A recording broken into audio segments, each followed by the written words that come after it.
喺林屋客廳嘅牆上，全部都係家姐嘉瑜嘅光榮，奧數金牌、鋼琴考級證書，仲有嗰個閃閃發亮嘅田徑冠軍獎杯。嘉瑜就好似屋企入邊嘅太陽，只要佢一出現，所有目光同讚美都會自動集中喺佢身上。而細3年嘅細妹嘉文就好似俾太陽遺忘咗冇影子咁，佢成績一般，性格又內向，唯一嘅興趣就係靜靜睇睇廚房嘅媽咪煮嘢食。喺嘉文眼中，家姐嘅優秀就好似一道刺眼金光，照到佢無位可藏。佢慢慢習慣佢用冷漠嘅保護自己。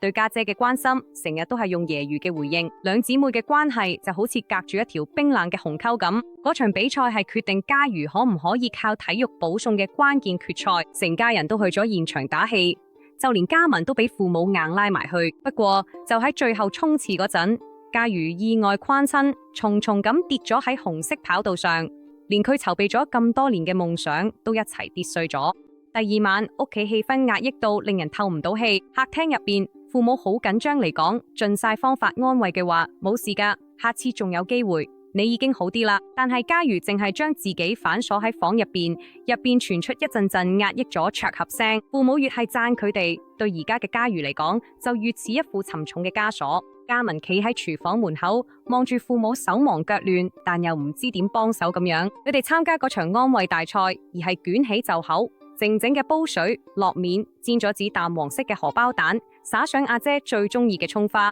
佢推開咗個扇封咗好耐嘅房門，見到嘉瑜頹咗地下坐住，個獎杯跌咗嘅角落頭。嘉文將嗰碗熱辣辣嘅麵放喺地板上，語氣平靜，但帶住一種前所未有嘅溫柔。爸媽好嘈客嘛，佢哋淨係識得嗰個冠軍嘅林嘉瑜，但係唔知原來你跌親都會痛。食啦，呢碗係我煮嘅，唔使啲金牌都可以食。嘉瑜哀咗，佢望住嗰碗仲冒住白煙嘅面，再望一望，一直俾佢忽略，甚至當佢做影子嘅細妹，佢嗰一刻，嘉瑜崩潰咗，佢唔再試圖維持住嗰個堅強嘅形象，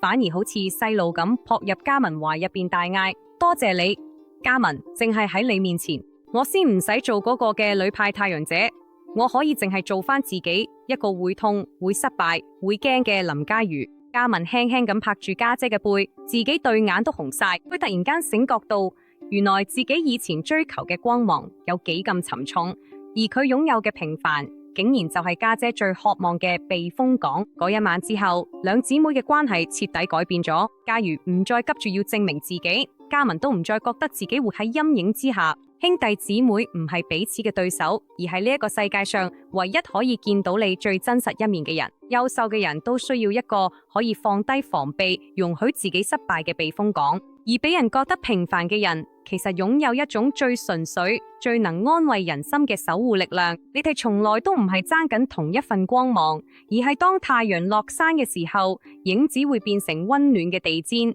喺黑暗入邊緊緊依靠住對方。